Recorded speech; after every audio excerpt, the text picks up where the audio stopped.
Noticentro 1, CMI. Buenas noches, bienvenidos a las noticias. Los siguientes son los 3 hechos más importantes de hoy en Colombia. El jueves 20 de abril en Washington, el presidente de Estados Unidos, Joe Biden, recibirá al presidente de Colombia, Gustavo Petro. La cita de los mandatarios fue confirmada hoy por ambos gobiernos. En la reunión serán tratados temas como cambio climático, protección a la biodiversidad, transición energética, paz, migración y política de drogas. En la comitiva del presidente Petro irán los presidentes del Congreso, Roy Barreras, y de la Cámara de Representantes, David Racero. Vamos a ampliar esa noticia en nuestra emisión nacional a las 9 de la noche.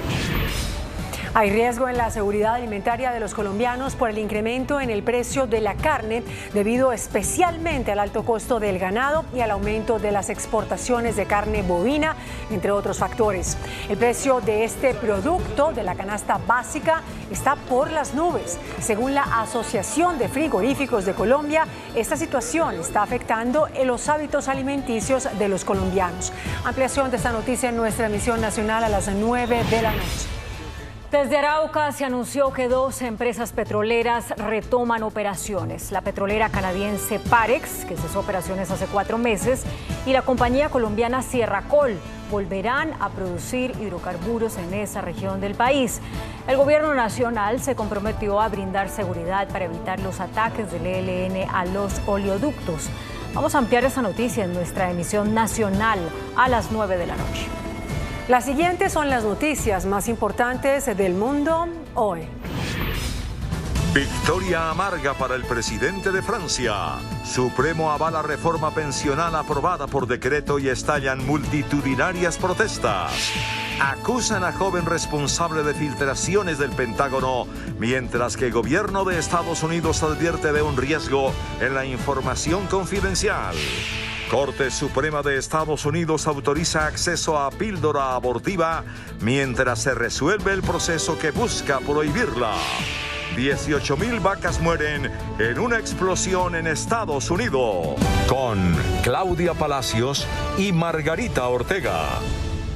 El presidente de Francia obtuvo una victoria amarga luego de que el Consejo Constitucional aprobara la polémica reforma a las pensiones que aumenta la edad de jubilación de 62 a 64 años. Miles de manifestantes se enfrentaron con la policía luego de conocer la decisión. Los sindicatos franceses llamaron a una movilización excepcional el 1 de mayo. El Consejo Constitucional francés aprobó las medidas claves de la impopular reforma de las pensiones del presidente Emmanuel Macron, como el retraso de la edad de jubilación de 62 a 64 años para 2030 y censuró algunos puntos menos controvertidos. La institución también rechazó un pedido de la oposición de izquierda de celebrar un referéndum para limitar la edad de jubilación a 62 años en pleno conflicto social plasmado en meses de protestas masivas. El Eliseo convocó a los sindicatos para el próximo martes para una reunión con Macron que quieren celebrar independientemente de la decisión adoptada por el Consejo Constitucional. Sin embargo, se negaron a reunirse con el mandatario hasta que se suspenda la reciente aprobación. Tras darle luz verde a la reforma, manifestantes consternados y enfurecidos se enfrentaron con la policía en París. Los sindicatos y los opositores políticos de Macron prometieron mantener la presión sobre el gobierno para que retire el proyecto de ley y los activistas amenazaron con nuevas acciones de protestas el próximo sábado. Un joven de 21 años identificado como Jack Teixeira es el presunto filtrador de documentos clasificados del Pentágono. Tras esta fuga de secretos, el presidente Joe Biden ordenó limitar aún más el acceso a información confidencial. El nuevo escándalo sobre filtración de documentos sacudió a la comunidad de inteligencia en los últimos días por cuenta de la actividad ilícita de un joven de 21 años que trabajaba en una base militar en Massachusetts. El sospechoso fue identificado como Jack Teixeira, quien fue arrestado este jueves por las fuerzas de seguridad. Era miembro de la Guardia Nacional Aérea, con rango de aviador en primera clase, asignado al sistema de transporte cibernético y asignado a la base Otis de la Guardia Nacional Aérea en Massachusetts, y tenía acceso a mucha información confidencial. Teixeira, quien inicialmente fue descrito por The New York Times como un aficionado a los videojuegos que quería impresionar a sus amigos de juerga, habría filtrado documentos clasificados que pusieron a temblar a la comunidad de inteligencia, tensaron relaciones de Estados Unidos con gobiernos extranjeros y pusieron en peligro la información valiosa sobre la guerra de Rusia en Ucrania.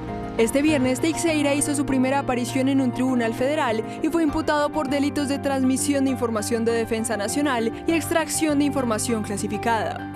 Una larga estancia en prisión y onerosas multas. A esto se enfrenta el militar en caso de ser declarado culpable de participar en lo que el Pentágono ha calificado como una grave violación a la seguridad nacional. Hasta ahora, los funcionarios estadounidenses se han mantenido en silencio sobre la investigación y cómo identificaron a Teixeira como el responsable de la filtración. El presidente de China, Xi Jinping, recibió a su homólogo del Brasil, Luis Ignacio Lula da Silva. Sostuvieron un encuentro en el que los líderes de ambas naciones cerraron filas en aspectos comerciales y diplomáticos, en un momento en el que Lula busca devolverle al gigante suramericano su relevancia en la escena internacional. En una ceremonia con alfombra roja ante el Gran Salón del Pueblo de Pekín, donde una banda militar tocó los himnos nacionales de Brasil y China, el presidente brasileño Luis Ignacio Lula da Silva fue recibido con gran pompa por su homólogo chino Xi Jinping, para posteriormente sostener un encuentro de alto nivel para reforzar sus lazos económicos y diplomáticos.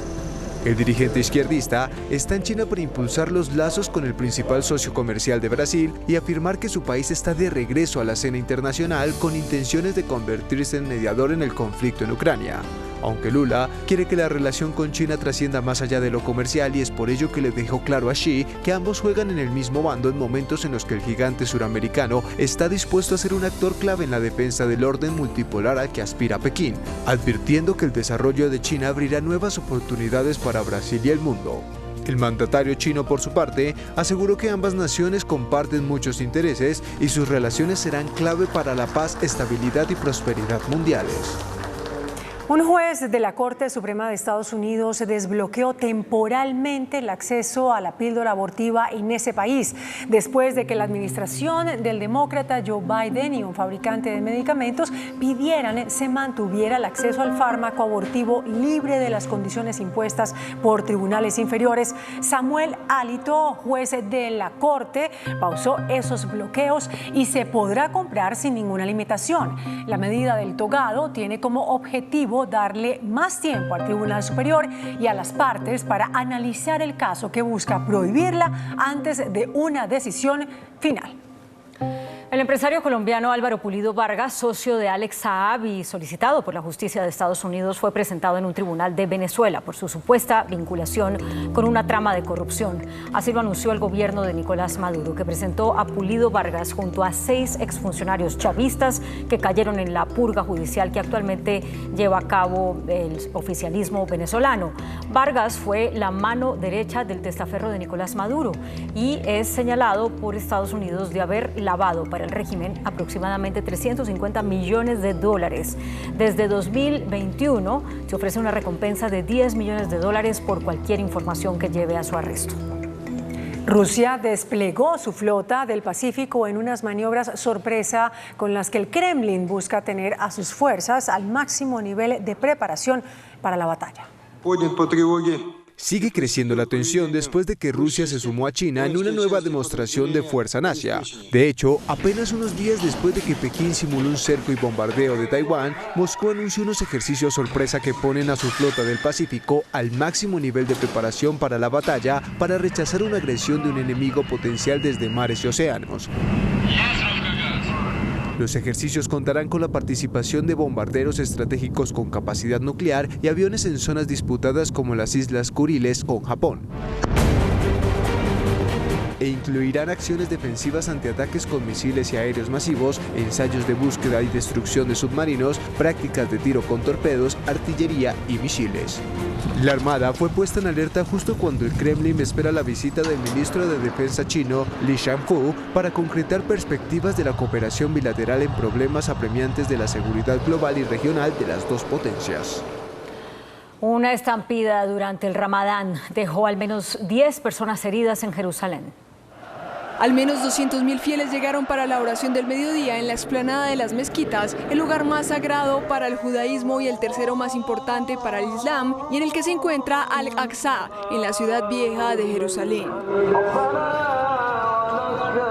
Se trata del mayor número de fieles que asistieron a una oración desde el comienzo del mes de Ramadán. Cuando terminaba el multitudinario rezo del último viernes del mes sagrado, 10 personas resultaron heridas por aplastamiento al registrarse una estampida afuera de la mezquita. Más de 2.000 efectivos de las fuerzas israelíes fueron desplegados en Jerusalén, especialmente en el lado este ocupado de la ciudad y en los estrechos callejones de la ciudad vieja. Mientras Israel se encuentra en máxima alerta de seguridad, miles de palestinos musulmanes se preparan para pasar la noche en la explanada de las mezquitas para celebrar la Noche del Destino, la noche más sagrada del Ramadán, que marca el momento en que el Corán fue revelado al profeta Mahoma. Donald Trump continúa su batalla para que el ex vicepresidente Mike Pence no testifique por el asalto del Capitolio el 6 de enero de 2021. El equipo de abogados del exmandatario Trump presentó este viernes una apelación ante un tribunal federal estadounidense con la intención de impedir que su ex vicepresidente Mike Pence testifique en el marco de la investigación por el asalto al Capitolio en Washington.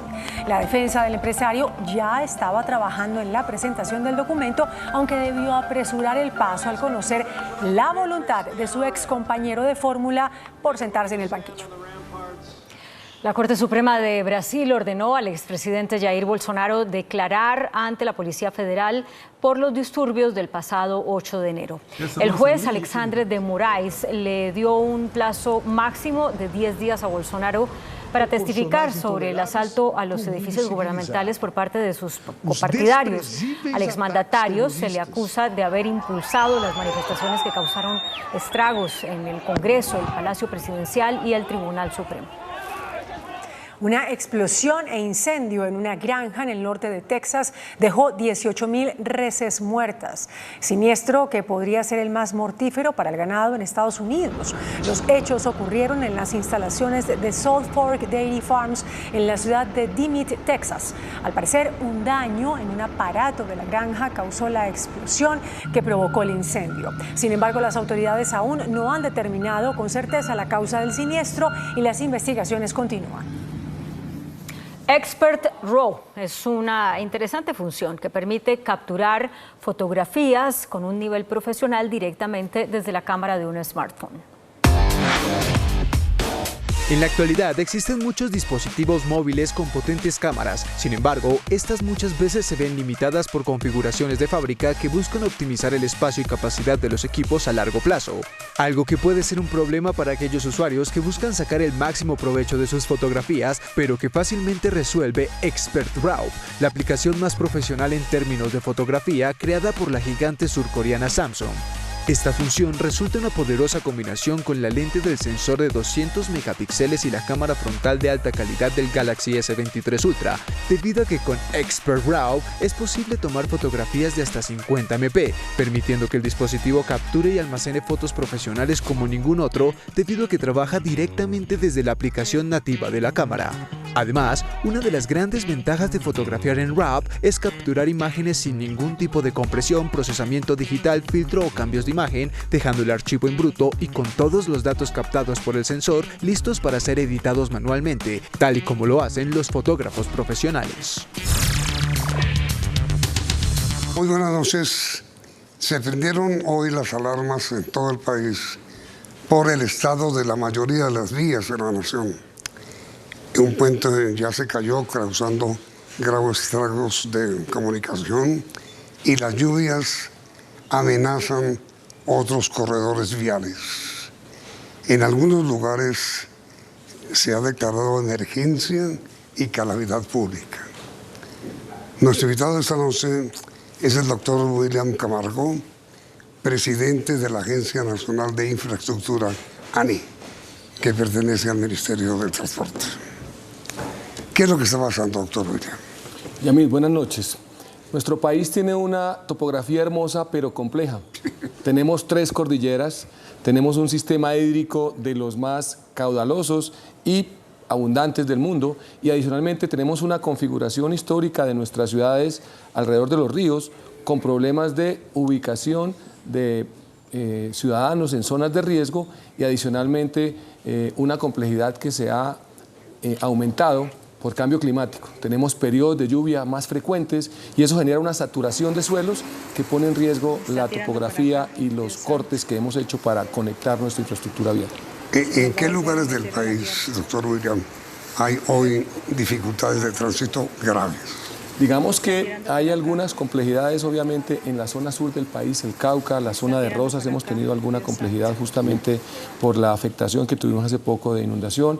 Tenemos afectaciones en departamentos en Boyacá, en vías terciarias. En la medida que el invierno empieza a incrementar el régimen de lluvias, vías terciarias, vías secundarias y en algunos casos vías primarias, que es por donde circula la mayor cantidad de vehículos en el país, se ven afectados justamente por deslizamientos, por inundaciones y avalanchas que afectan nuestra infraestructura. Es bien curioso, ¿no? A usted en los estudios de primaria no le dijo su maestro que la gran bendición de Colombia era tener 3 cordilleras. Así es. Y resulta que eso es lo que nos ha perdido la identidad nacional. Sí. La ruptura de las 3 cordilleras. Sí. Nada tiene que ver el de la Guajira con el pastuso, nada que tiene que ver el de Chocó con el llanero, nada. Sí. Comemos distinto, hablamos distinto, pensamos distinto, nos vestimos distinto. Pero eso es parte de la riqueza, la heterogeneidad de nuestra cultura, claro. Pero mire lo que está causando. Topográfica y de suelos tiene también su propia complejidad. Tenemos un país que lo explica uno a través como de 3 sistemas, ¿no? Todo lo que es el sistema pegado a las costas, el sistema cordillerano y todo lo que es la altillanura.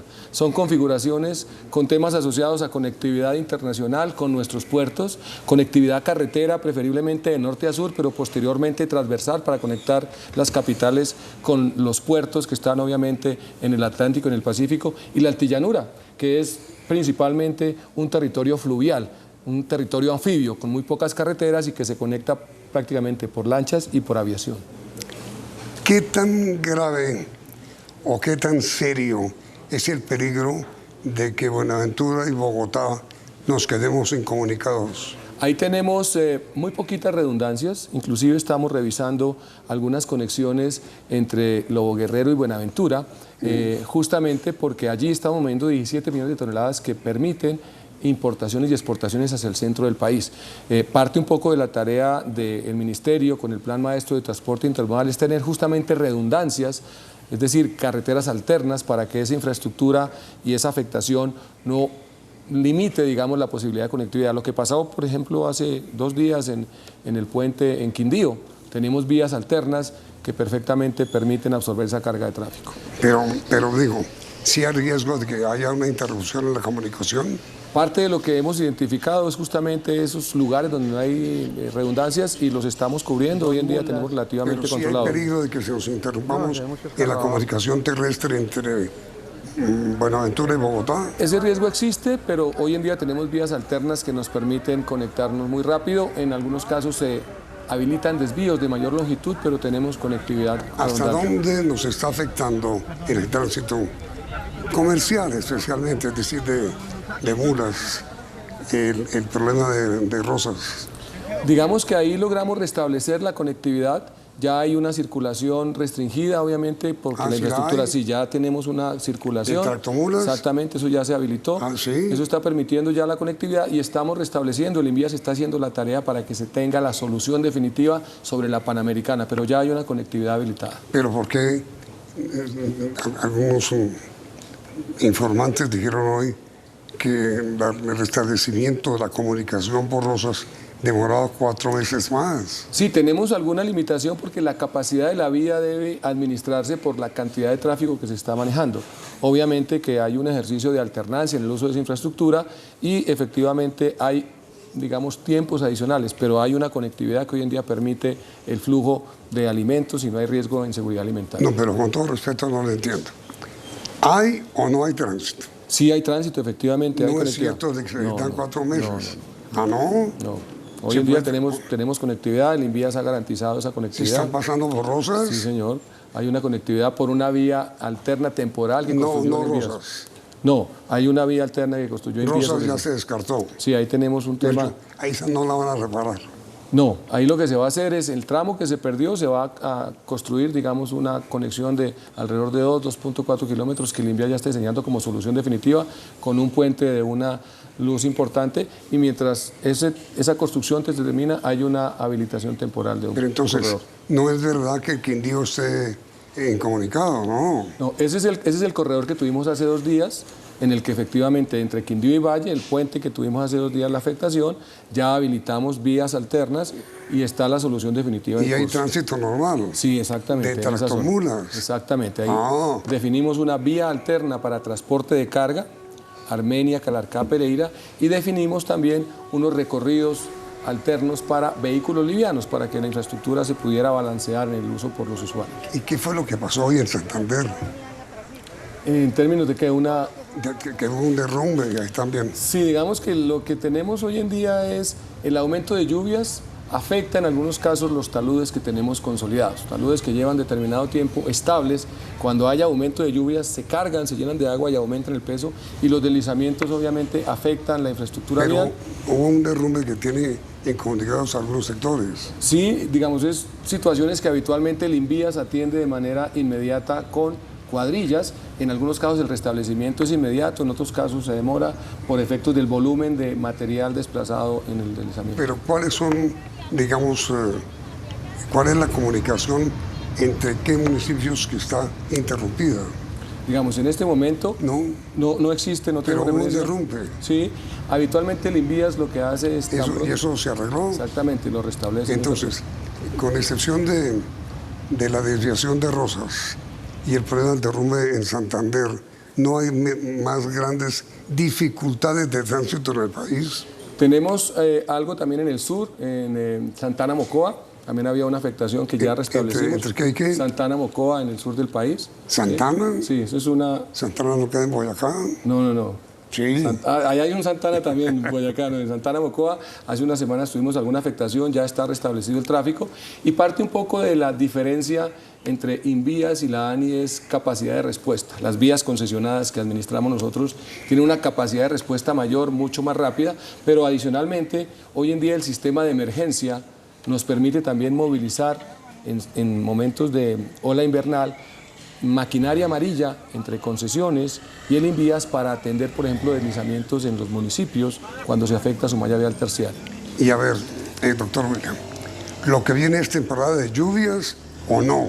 Todavía estamos con el coletazo de la Niña. Sí. Eso es un tema, digamos, que de manera frecuente nosotros estamos documentando por parte también de expertos en IDEAM para anticiparnos a situaciones, y todavía estamos, digamos, con los últimos coletazos de fenómenos de lluvia, seguimos todavía en periodo de lluvia, y tenemos también la alerta en el elevado del río, ¿no? O sea, hay una confluencia de situaciones de riesgo que están tensionando el Sistema Nacional de Riesgos en el país. Y mejor dicho, ¿habrá extensión en el periodo de lluvia?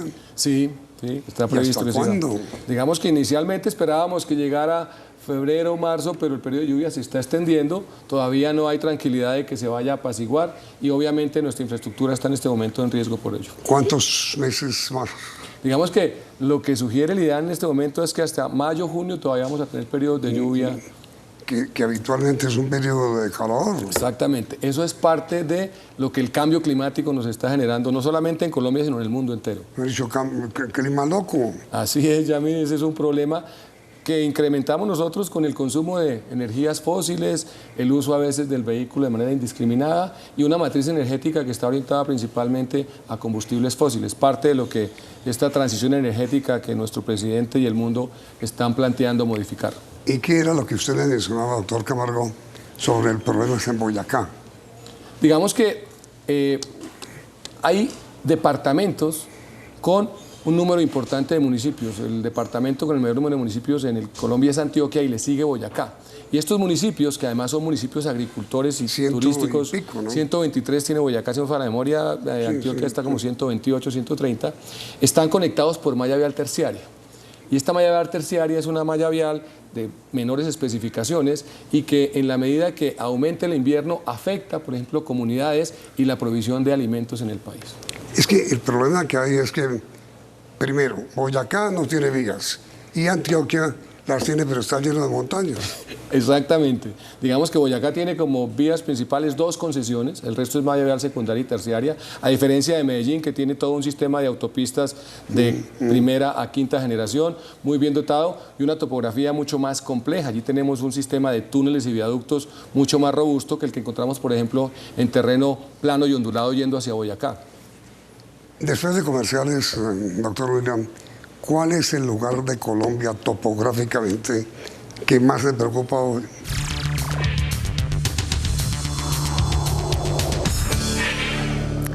Hablamos con el director de la Agencia Nacional de Infraestructura, ANI, del Ministerio de Transporte, el doctor William Camargo.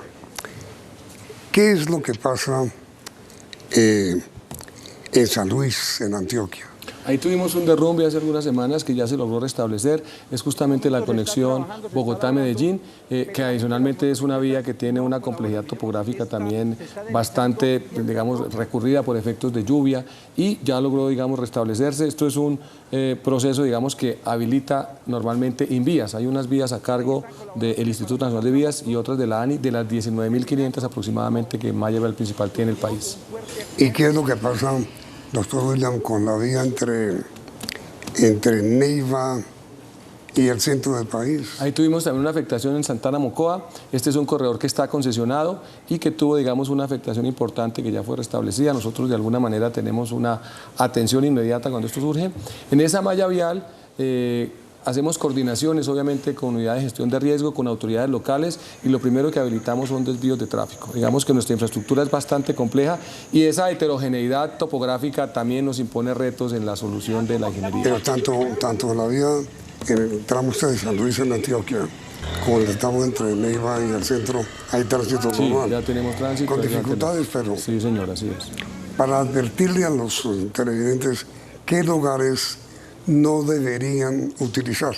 Digamos, en este momento no tenemos restricciones, digamos, importantes en tráfico. Tuvimos una Semana Santa que terminamos bastante compleja por ingreso, en periodo de retorno, sobre todo por algunas complejidades. Ahí tuvimos algunas afectaciones mínimas, pero digamos que en el balance hay una coordinación relativamente exitosa entre policía de tránsito, autoridades civiles y entidades de gestión de riesgo y de acompañamiento de concesionarios y contratistas de Invías y la ANI.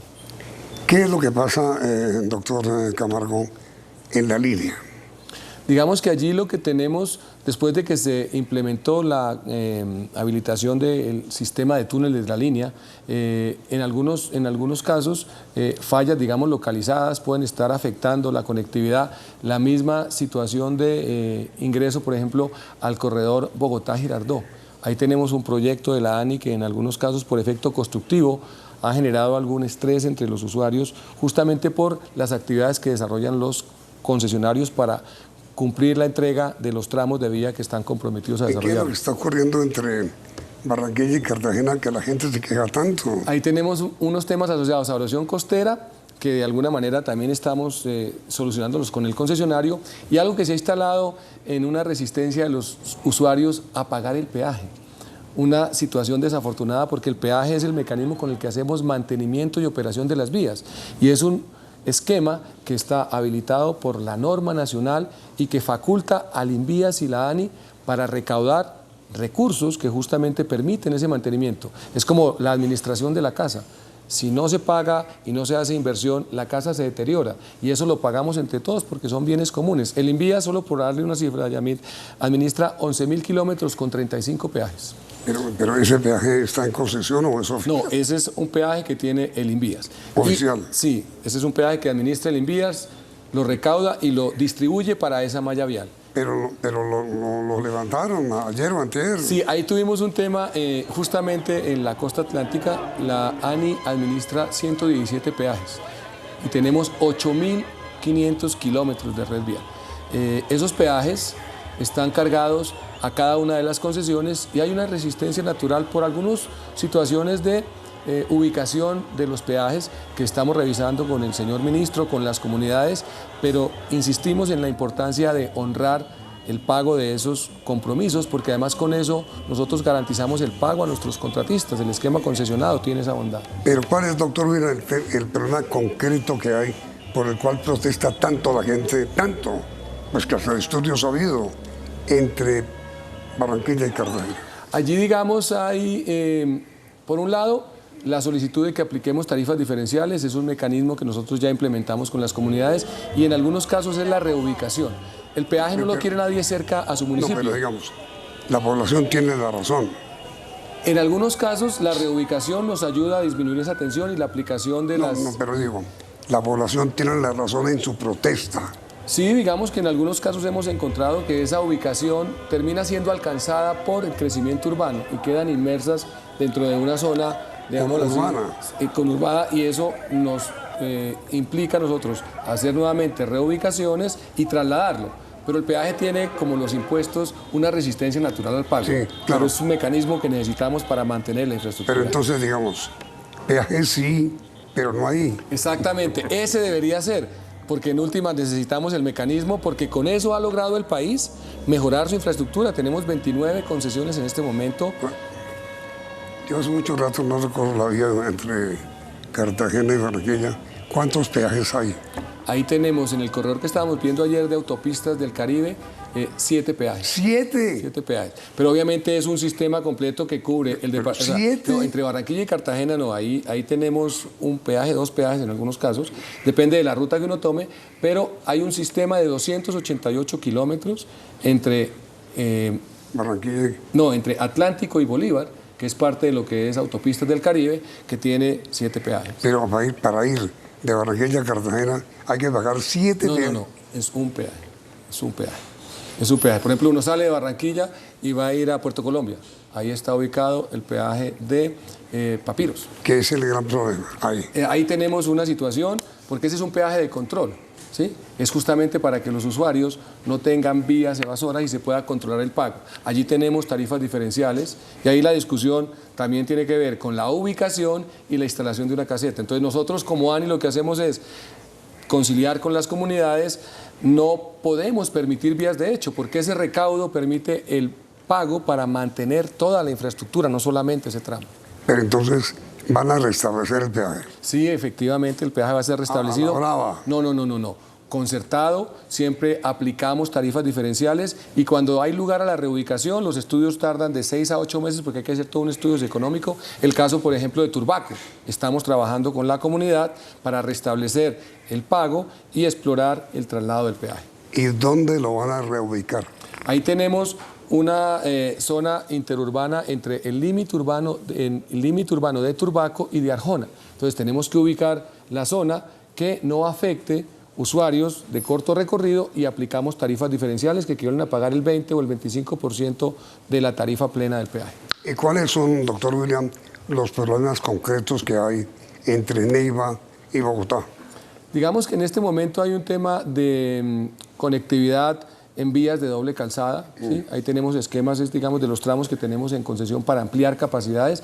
Parte de lo que recomendó el Plan Maestro de Transporte Intermodal es que esos proyectos de cuarta generación duplicaran la capacidad de las vías existentes por donde se mueve el comercio, el turismo y la vitalidad económica de nuestro país. Estamos en ese proceso, estamos en un porcentaje del 72% en nuestras 29 concesiones de cuarta generación, y vamos a empezar ya la construcción de las concesiones de quinta generación, dentro de las cuales hay algunas en la Sabana de Bogotá, y obviamente proyectos como el Canal del Dique. Mire, doctor William, me da pena plantearle este tema, pero usted no se imagina, no lo imagina, la cantidad de quejas que en CNI hemos recibido sobre el estado terrible de la llamada Autopista del Sol. Primero, que no hay tal autopista. Segundo, que está totalmente abandonada. Tercero, que se logró un sitio de atracos, un lugar de atracos, unas puntillas y asalto. ¿Qué hacer? Ahí tenemos dos componentes. Un primero, que trabajamos en coordinación con autoridades militares y de policía para activar acompañamiento en caravanas. Es una tarea que hace el Ministerio de Transporte con el Ministerio de Defensa. Que no lo están haciendo. En este momento el ministro ha estado trabajando con el ministro de Defensa para justamente reforzar el acompañamiento. Inclusive estamos trabajando con los transportadores que sienten y tienen razón en su reclamo de que están expuestos a procesos de violencia y de robo en la infraestructura. Justamente por otro, el segundo componente. Esta vía fue una historia desafortunada de corrupción. Allí recuerde, Yamid, que hubo una situación de reversión por unos temas de corrupción. Estuvo un tiempo a cargo del Invías. Y el Invías, como le decía, tiene 38 peajes para administrar 11.000 kilómetros. Tiene que distribuir entre todos el recurso. Cuando la retoma la ANI en diciembre del año pasado, comprometimos unos recursos de manera acelerada para que hacia mayo, junio tuviéramos la vía en mejores condiciones. Ya estamos interviniendo corredores, hay unas obligaciones del concesionario de poner a punto en condiciones de movilidad esos tramos de ese corredor, y los demás corredores ya tienen en este momento operación con esquemas concesionados. Pero es que todo el mundo nos dice que la situación de casi toda la autopista es terrible. Entonces, ¿ahí qué tenemos adicional a eso? Hacemos acompañamiento con autoridades, tenemos instalación de elementos como cámaras y dispositivos para identificar. Totalmente abandonada. Tenemos ya concesionarios trabajando allí. Obviamente son las vías arterias por las que se mueve el comercio de nuestro país y el acompañamiento de autoridades, no solamente policía, sino ejército, en aquellos puntos que se han identificado como críticos. Trabajamos con los gremios de camioneros para que nos indiquen aquellos tramos en donde necesitan refuerzo de autoridades, y con el concurso de Ministerio de Defensa acometemos las intervenciones para ese acompañamiento. Pero la queja en general, doctor Huilán, es que autopista no hay. Sí, efectivamente, tenemos un proceso de restablecimiento en uno de los tramos de autopista Ruta del Sol, justamente para ponerla a punto y empezar el proceso constructivo, porque fue una reversión que recibió el Invías y nosotros ya tenemos un concesionario trabajando allí, que está en etapa operativa. ¿Qué es allí? ¿Dónde es allí? Puerto Salgar, la zona de Puerto Salgar. Ahí tenemos ese tramo en este momento en intervención. Pero con todo respeto, es que nos dicen que no es el tramo de Puerto Salgar que siempre ha estado en problemas, siempre, desde cuando iniciaron la construcción de la famosa autopista, sino que la autopista la abandonaron, que ya no hay tal autopista. Esa vía estuvo un tiempo, como le digo, Yamid, a cargo del Invías. Sí. ¿Sí? Y ese recurso que recibe Invías lo distribuye en varios corredores, y por eso se acude a esquemas concesionados. La concesión entró en el mes de diciembre.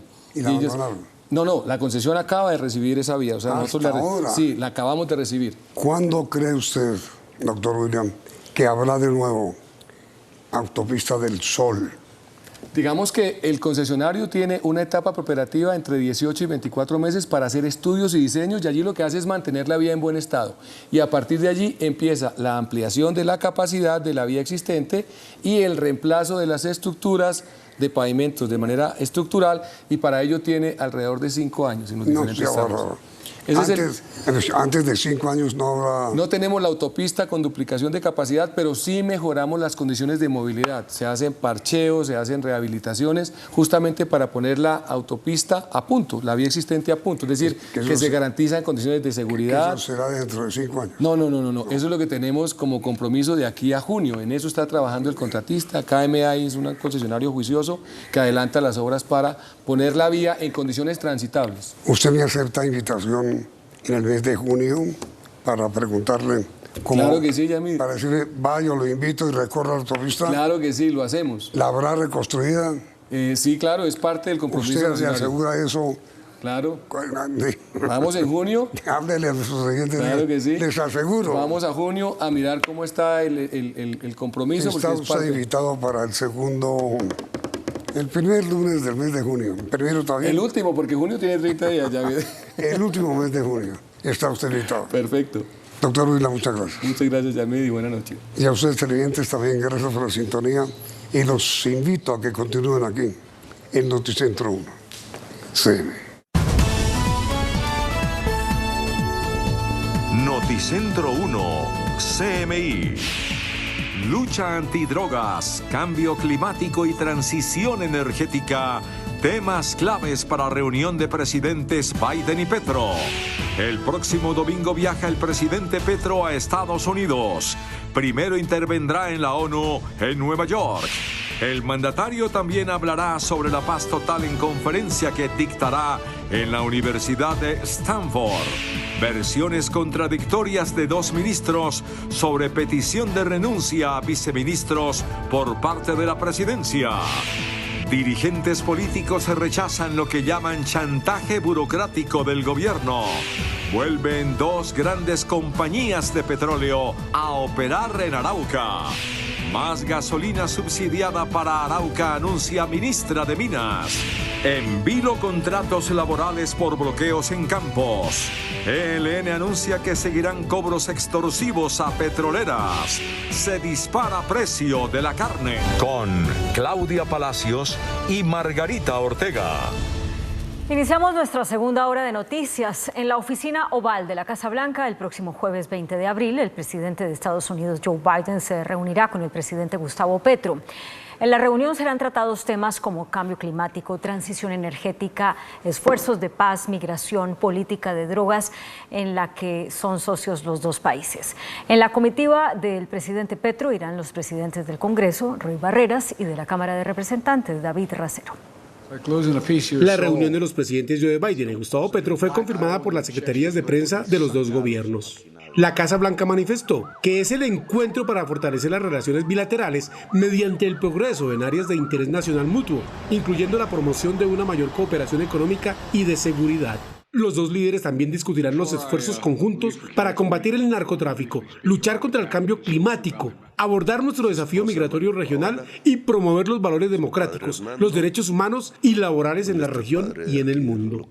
Mientras que la Casa de Nariño dijo que la reunión responde a la invitación formal extendida por el presidente de los Estados Unidos y presenta una oportunidad única para reafirmar la sólida alianza que existe entre nuestras naciones en un ampliado y reformado marco de cooperación y amistad. Para concretar la reunión entre los presidentes de Estados Unidos, Joe Biden, y de Colombia, Gustavo Petro, hubo trabajo de meses de los dos gobiernos. Pero fue definida esta cita el 27 y 28 de marzo en la reunión de alto nivel de funcionarios de la Casa Blanca y la Casa de Nariño. Es un hito en este momento tan estratégico de la relación entre Colombia y los Estados Unidos. Van a tratar temas muy importantes, entre ellos transición energética, cambio climático, conservación de la biodiversidad, migración. Van a tratar temas comerciales, temas de inversión que permitan la inclusión social y territorial, entre otros temas de lucha frontal contra el narcotráfico. Una reunión entre los dos presidentes es muy útil, consolida acuerdos de carácter bilateral en todo tipo de áreas, en materia judicial, en materia de cooperación, en materia de inteligencia, en materia comercial, naturalmente económica, y obviamente en materia de apoyo. El apoyo de Estados Unidos al proceso de paz total ha sido evidente. A los Estados Unidos, el presidente Gustavo Petro irá con una comitiva que lo acompaña: el canciller Álvaro Leiva, su jefe de gabinete Laura Sarabia, los ministros de Defensa Iván Velázquez y de Justicia Néstor Osuna, también el presidente del Congreso Roy Barreras y el presidente de la Cámara de Representantes David Racero. Dos ministros presentaron versiones contradictorias frente a la versión sobre una solicitud de renuncia protocolaria a varios viceministros por la oposición de varias colectividades al proyecto de reforma a la salud. Frente a la pregunta de la solicitud de renuncias a algunos viceministros, esto dijo la ministra TIC. En realidad no son solamente esas renuncias protocolarias las que fueron solicitadas. Estamos ya en 8 meses que ha pasado este gobierno, ya estamos a puertas de ejecutar el Plan Nacional de Desarrollo de nuestros proyectos, vienen ya los recursos de la adición presupuestal. ¿Qué es lo que queremos hacer como gobierno nacional? Es algo que en el servicio público es perfectamente posible y es hacer un corte de cuentas, es evaluar cómo ha sido el desempeño de nosotros que somos funcionarios de libre nombramiento y remoción. En esa medida lo que vamos a hacer es una evaluación de metas porque viene ya la ejecución de los proyectos. Aunque la ministra no especifica a cuáles viceministros se les solicitó la renuncia protocolaria, lo que Noticentro 1 CMI conoció es que se trataría de los dos viceministros TIC, que serían del partido de la U, Sergio Octavio Valdés y Nora Mercado. El otro viceministro sería Carlos Eduardo Enríquez del Partido Conservador, pero el propio ministro de Transporte señaló no tener conocimiento del asunto. No, yo ninguna parte he visto, mi viceministro no me ha llamado a decir que le han pedido el cargo.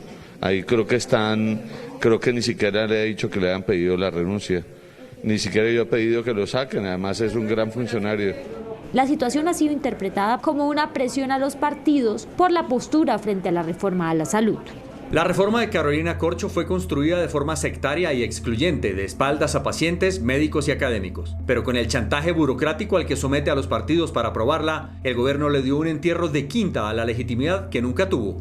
Algunos dirán que normal, que así funciona, pero no es normal la relación exclusivamente extorsiva entre ejecutivo y legislativo en Colombia. En lugar de deliberación, transacción. En lugar de principios, intereses personales. Cualquier cambio real exige transformar esto. Luego de 4 meses de no operar, una petrolera canadiense y otra colombiana retomarán la producción de hidrocarburos en Arauca. El anuncio lo hizo el ministro de la Defensa, Iván Velásquez, quien lideró 2 reuniones con las compañías y con las comunidades afectadas. El ministro de Defensa, Iván Velásquez, viajó a Arauca este viernes con la cúpula militar y policial y una comitiva del gobierno nacional para solucionar la crisis de hidrocarburos que se centra en ese departamento ante la no operación de empresas petroleras por una grave situación de orden público. Anunció que 2 grandes empresas que habían cesado operaciones retomarán de forma segura, la petrolera canadiense Parex y la colombiana Sierra Col. En esta reactivación que de la empresa Parex en la explotación de hidrocarburos y luego acá en Arauca capital con Sierra Col, que estabiliza también sus operaciones. El jefe de la cartera de defensa se comprometió con las compañías a brindar seguridad ante los múltiples atentados contra oleoductos que obligaron a parar.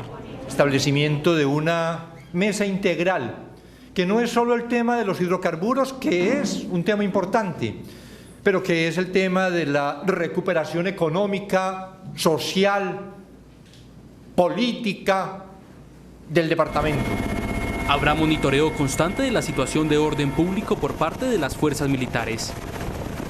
Por su parte, la ministra de Minas, Irene Vélez, anunció la entrega de más gasolina subsidiada para el departamento de Arauca, mientras que el Ministerio de Trabajo estableció reglas de contratación en las petroleras. Desde el departamento de Arauca, la ministra de Minas y Medio Ambiente, Irene Vélez, anunció 2 importantes noticias en beneficio para esa región del país: el subsidio de más gasolina y el acompañamiento a alcaldes de los 8 municipios araucanos. Hemos definido que se amplía en 7,5% el cupo de la gasolina subsidiada para esta región, gasolina y también diésel. Por su parte, la ministra de Trabajo, Gloria Inés Ramírez, anunció que se exigirá que la contratación de mano de obra de las empresas petroleras que operan en Arauca tenga en cuenta a personal del departamento. La reactivación de los contratos laborales que estas empresas tienen, estamos mirando también la importancia y sensibilizamos sobre la necesidad de que el 30% de esa mano de obra sea con personas integrantes de la región. Las 2 ministras participaron de 2 reuniones con compañías petroleras y comunidades afectadas por atentados terroristas del ELN.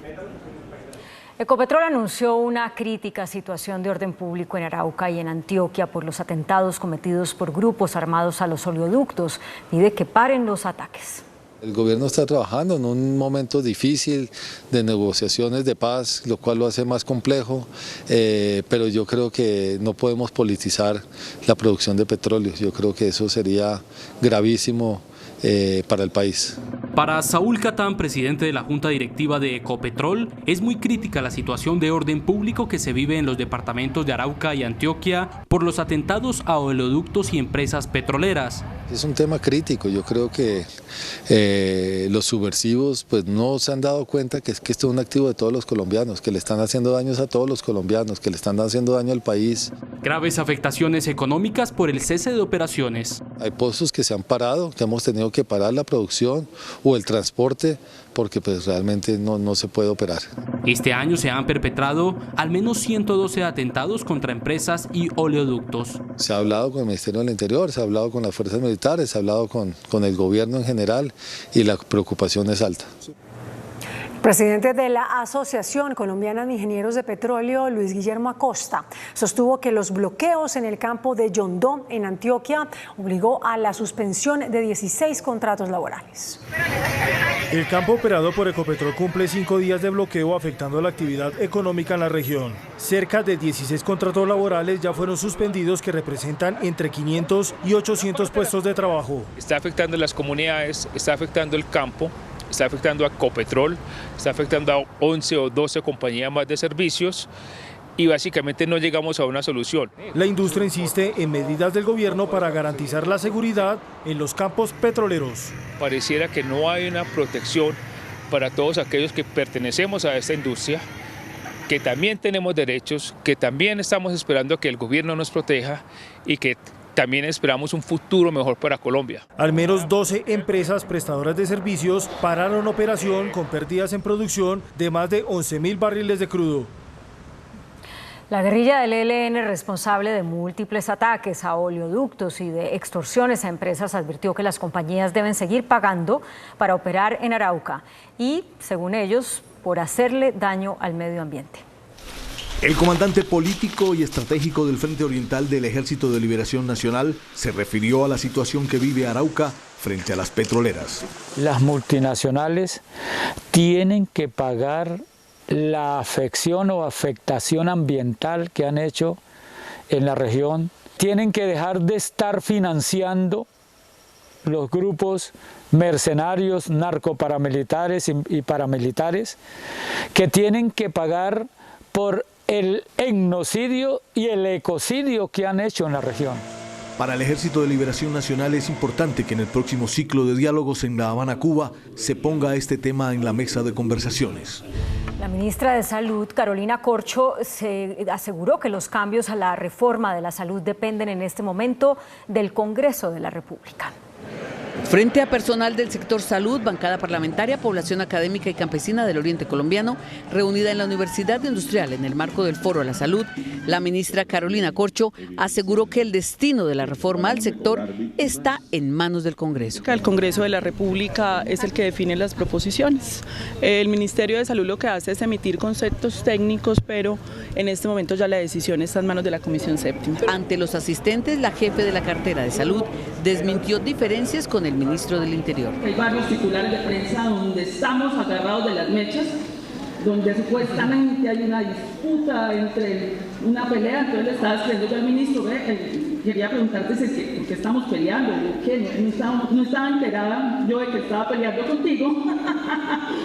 Entonces quiero decir que estamos trabajando de manera mancomunada, coordinada. Voceros de la bancada parlamentaria afines al gobierno tildaron de mercaderes de la salud a los que se oponen a esta reforma. Claramente aquí hay unos intereses particulares de empresarios, de mercaderes de la salud y por supuesto que se entra a hacer un control y una distribución de los recursos de la salud en beneficio de los colombianos, administrados también por el Estado, y esto realmente genera a muchas bancadas que se les acaba hoy la intermediación, el negocio. A la ministra Corcho se le vio muy contenta en tarima marcando el paso, pues por su cumpleaños fue recibida con globos, torta, serenata y baile. Hay riesgo en la seguridad alimentaria de los colombianos por el incremento en el precio de la carne debido especialmente al alto costo del ganado y el aumento de las exportaciones de carne bovina, entre otros factores. Según la Asociación de Frigoríficos de Colombia, esta situación está afectando los hábitos alimenticios de los colombianos que ante el alto costo de la carne están reduciendo su consumo. En las carnicerías mayoristas es un secreto a voces lo que está pasando. Los insumos, los alimentos, por lo menos el cerdo está muy costoso, demasiado costoso, porque primero un bulto de concentrado para el cerdo valía 60.000 pesos, 55.000. Ahorita en este promedio está 130.000 pesos un bulto de concentrado. Aunque en estos lugares intentan mantener estable el precio, la situación se sale de las manos y el precio de la carne sube sin parar. Está costosa. Como le digo, tiende a subir más. Para la Federación de Ganaderos, no es cierto que las exportaciones de ganado estén disparadas.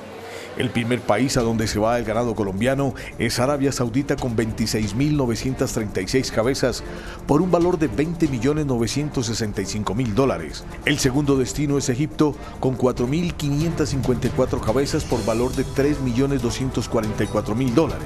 Y en tercer lugar, el Líbano con 1.753 por valor de $1.983.000. De todas maneras, desde el sector de frigoríficos se declaran en emergencia y piden la urgente intervención del gobierno.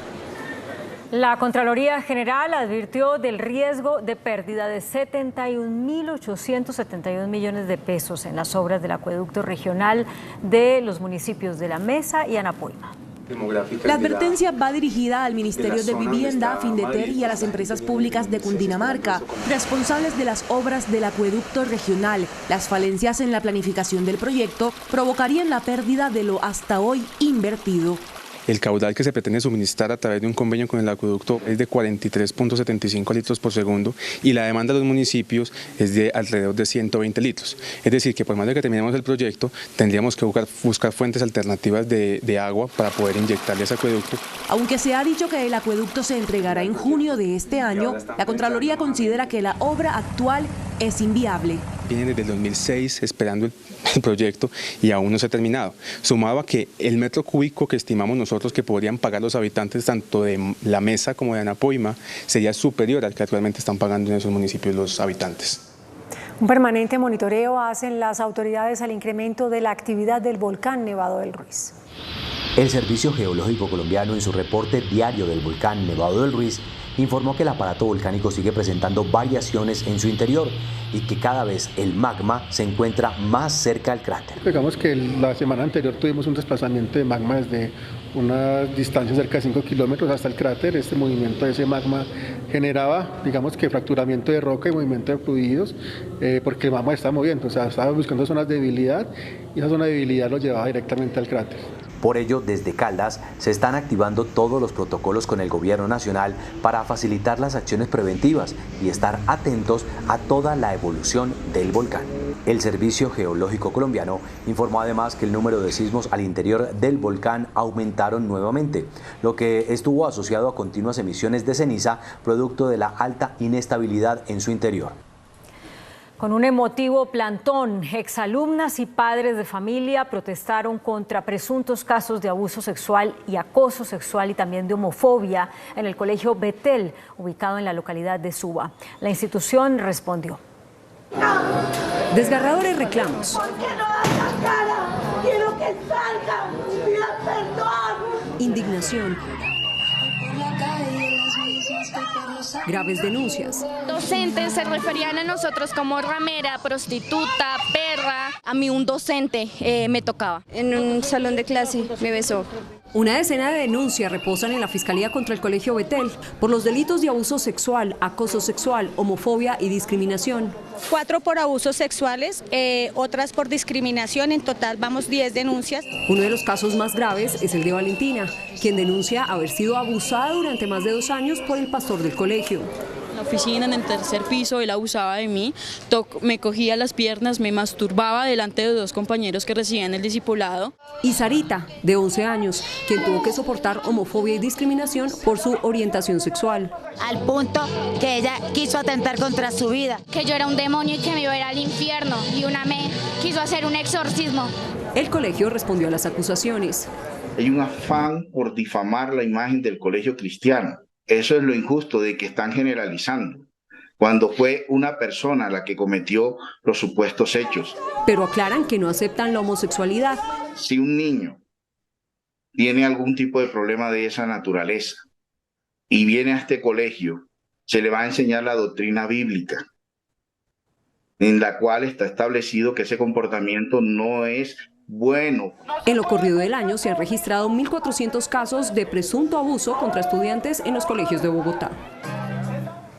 El presidente de la Jurisdicción Especial para la Paz, Roberto Vidal, respondió a la petición del canciller Álvaro Leiva a Naciones Unidas relacionada con una investigación sobre un presunto entrampamiento en el caso de Jesús Santrich. Se hace necesaria la creación de una comisión internacional de investigación. Respecto de la propuesta que ha manifestado el canciller, nosotros no nos pronunciamos, consideramos que es una iniciativa del gobierno y ellos deberán explicar el alcance de la misma. El presidente de la JEP recordó que él mismo presentó denuncias en contra de exfuncionarios de la Fiscalía de Néstor Humberto Martínez por presuntas obstrucciones a la JEP en el trámite de la extradición de Santrich. Por su cinismo. Aunque están a la espera de los resultados de esa investigación, el magistrado Vidal reconoce que hubo una mala actuación del hoy difunto. Y privado de la libertad. En Colombia hay institucionalidad suficiente para garantizar el cumplimiento de los acuerdos. Cosa distinta es la actitud del señor Santrich, que decidió darle la espalda a esas instituciones y, a pesar de las garantías judiciales que se le ofrecieron en todos los niveles, abandonó sus compromisos. El magistrado también informó que se aprobaron 423 nuevos cargos para la JEP. Un juez ratificó la detención del estadounidense John Poulos, señalado de asesinar a la DJ Valentina Tres Palacios. La defensa de Poulos pidió la libertad de su cliente alegando que hubo irregularidades en su captura. Sin embargo, para el juzgado no hubo ninguna inconsistencia en el procedimiento en el que terminó detenido el estadounidense. Le proporcionaron a Poulos un trato digno, sin desplegar actos de violencia desmedida o injustificada. Poulos es el principal sospechoso del homicidio de la DJ Valentina Tres Palacios. Videos y pruebas vinculan al hombre con el crimen por el que la Fiscalía pide una condena entre los 35 y 50 años de cárcel. Tras la decisión de mantenerlo preso, su juicio arrancará este lunes. La isla de San Andrés será escenario de la próxima cumbre de turismo que tendrá lugar en el segundo semestre de este año. En rueda de prensa, la presidenta ejecutiva de la Asociación Colombiana de Agencias de Viaje, ANATO, Paula Cortés Calle, anunció que el departamento de San Andrés fue elegido como sede del Congreso Nacional de Agencias de Viajes y Turismo 2023, tras 13 años de ser epicentro del evento en el año 2010. El Congreso reunirá a delegados de agencias de viajes, mayoristas y operadores de todo el país, quienes participarán de una nutrida agenda de aprendizaje sobre turismo. La impresión de todos no es diferente a lo que se ha manifestado durante estas semanas y también lo que ha manifestado el gobierno nacional.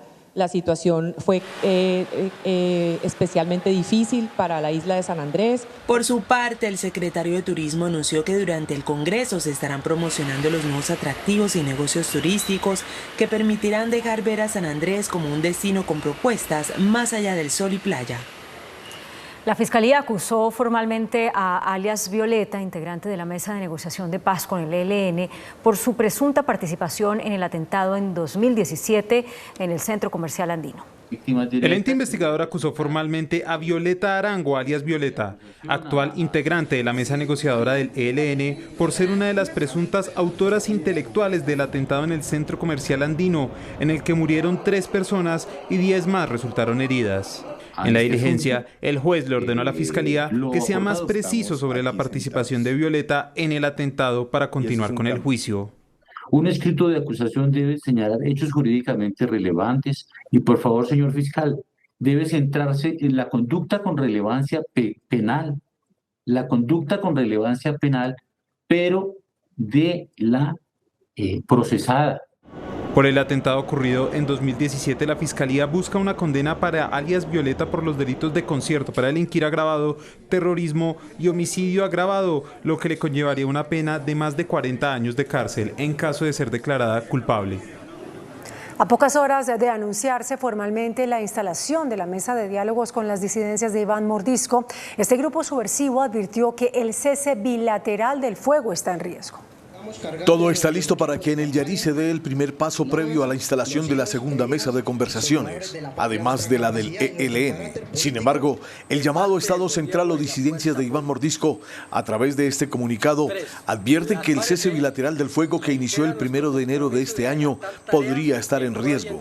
Según las disidencias, el continuo accionar y despliegue de las fuerzas militares pone en riesgo y hace imposible mantener los protocolos de cese bilateral. Dice este grupo guerrillero que sus tropas se sienten asediadas y por eso piden que este tema se defina para seguir avanzando en la búsqueda de la paz.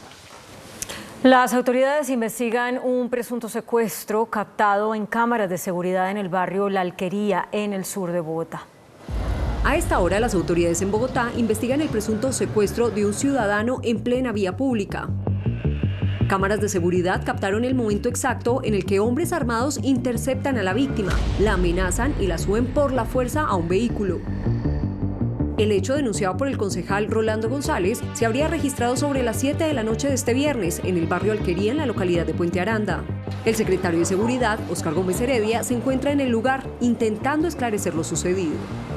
El sospechoso de revelar documentos secretos del Pentágono fue acusado formalmente.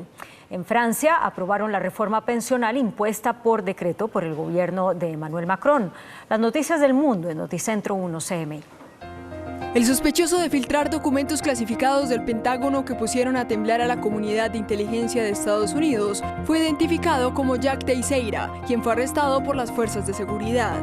Era miembro de la Guardia Nacional Aérea con rango de aviador en primera clase, asignado al sistema de transporte cibernético y con acceso a información confidencial. El Consejo Constitucional francés validó este viernes las medidas clave de la reforma de las pensiones del presidente liberal Emmanuel Macron en una decisión que desató una respuesta inmediata de rechazo en las calles tras meses de protestas. La decisión dio luz verde a la propuesta del presidente, como el retraso de la edad de jubilación de 62 a 64 años para 2030, y censuró algunos puntos menos controvertidos. El Supremo Tribunal de Brasil ordenó al expresidente Jair Bolsonaro que declare ante la Policía Federal en un plazo de 10 días sobre el asalto a edificios gubernamentales por parte de sus partidarios el 8 de enero. La gobernación de Caldas rechazó las fotos tomadas a una modelo trans vestida con ropa interior en la sede de la entidad. Después de conocidas unas fotos que han causado polémica en Manizales, en donde se ve a una aparente modelo de una página de servicios sexuales en ropa interior y lencería posando dentro de los corredores de la gobernación de Caldas, el primer mandatario del departamento rechazó esta situación, la cual calificó como irrespetuosa y obscena. Tenemos que reconocer que dos personas se acercan al Palacio Amarillo de la Gobernación, de alguna manera logran persuadir al guardia de seguridad nocturno y entran a la gobernación de Caldas durante varias horas a tomarse fotos pues realmente obscenas. De acuerdo al establecido por las cámaras de seguridad, las fotos fueron tomadas en plena Semana Santa y según indican, estas personas ingresaron engañando a los guardas de la empresa de vigilancia, por lo que el gobernador asegura que se tomarán medidas. El precio del dólar acumula al cierre de la semana una caída de 155 pesos. Se cotiza cerca de los 4.400.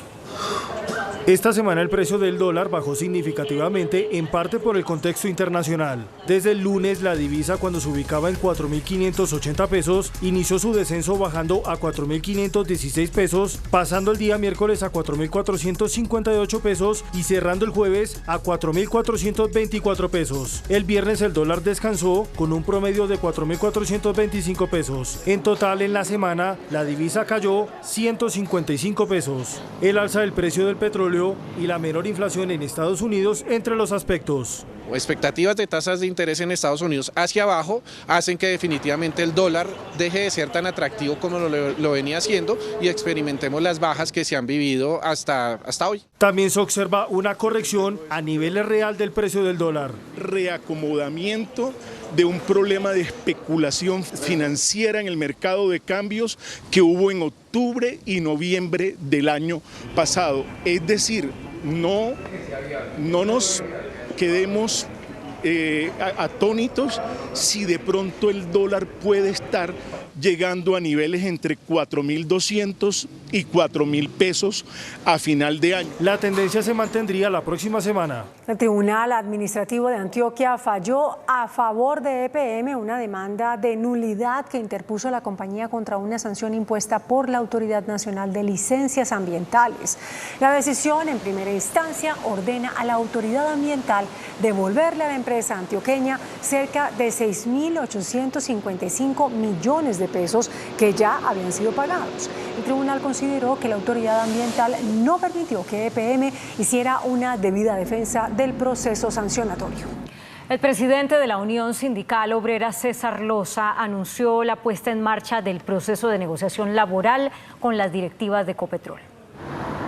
Ecopetrol y los 14 sindicatos de la empresa iniciaron el proceso de negociación de la convención colectiva de trabajo. En 2018 se dio el último acuerdo con una alza de la inflación más 1,21% y en años siguientes hasta el 2022 inflación más 1,70%. Para este año la Unión Sindical Obrera trabaja en un pliego de peticiones donde ponen una base del 13% de incremento que fue la inflación causada el año pasado. Planteamos una progresividad salarial, es decir, que se dé un aumento salarial porque el índice de precios al consumidor ha subido sustancialmente durante el último año y que se haga un ajuste razonable en las partidas económicas. El dirigente sindical también anunció la propuesta para que se formalice la planta de personal en al menos 10.000 puestos de trabajo. Que los trabajadores que están contratados como trabajadores temporales se indefinan, son más de 1.000 trabajadores, y que las actividades misionales que son desempeñadas por empresas tercerizadoras, es decir, los trabajadores están tercerizados, se desempeñen de manera directa. Este será uno de los primeros retos del presidente entrante, Ricardo Roa. El índice de capitalización de la bolsa, que mide el comportamiento de las 25 principales acciones, cerró al alza. El índice selectivo MSCI Colcap de la Bolsa de Valores de Colombia subió 1,05% a 1.253 puntos. La acción del BBVA Colombia fue la que más subió, con una valorización de 14,56% a 306 pesos. La acción de Conconcreto fue la que más bajó, con una pérdida de 9,24% a 263 pesos con 20 centavos. La acción más negociada fue la del Grupo Suramericana, al movilizar más de 32.000 millones de pesos, con una variación positiva de 2,33% a 42.980 pesos. Y el dólar cerró al alza. Indicadores económicos en Noticentro 1, CMI. La tasa representativa del mercado que regirá hasta el próximo lunes será de 4.425 pesos con 27 centavos. Los profesionales del cambio compran la divisa en promedio en 4.380 pesos y la venden en 4.450 pesos. Un euro cuesta 4.856 pesos. La libra de café en Nueva York se cotizó a $1.93. El azúcar se transó en 24,14 centavos de dólar la libra. El barril de petróleo WTI se cotizó en $82.68. La referencia Brent para Colombia se cotizó en $86.63. Una acción de Ecopetrol cuesta 2.560 pesos.